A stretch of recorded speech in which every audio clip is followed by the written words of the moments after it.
தமிழ்நாட்டின் வளர்ச்சி பயணத்தில் ஒருவரையும் பின்தங்க விடமாட்டோம், வெல்வோம் ஒன்றாக.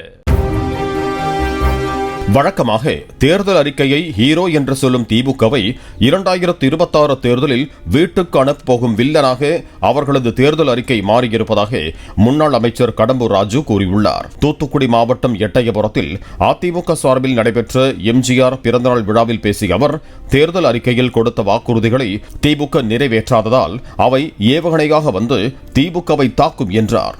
மகளிர் உதவித்தொகை 2000 ரூபாயாக உயர்த்தப்படும் என அதிமுக அறிவித்திருக்கும் நிலையில் ஒரு மகளிர் கூட வேறு சின்னத்திற்கு வாக்களிக்க மாட்டார்கள் என்றும் அவர் கூறினார். இந்த 2026 தேர்தலில் நான் சொல்றேன், திமுகவை வீட்டுக்கு அனுப்ப போவது அவர்களுடைய தேர்தல் அறிக்கை தான் அவர்களுக்கு வில்லனாக மாறி அவர்களை திருப்பி தாக்கி ஏவுகணையாக தாக்குகின்ற ஏவுகணையாக இந்த மக்களிடம் அவர்கள் பதில் சொல்ல முடியாமல் நீட் தேர்வு ஒழிப்பாங்க, ஒழிக்கல.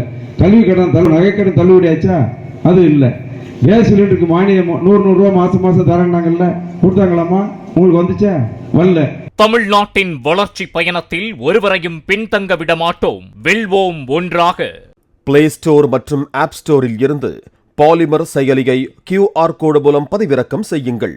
செய்திகளை உடனுக்குடன் பெறுங்கள்.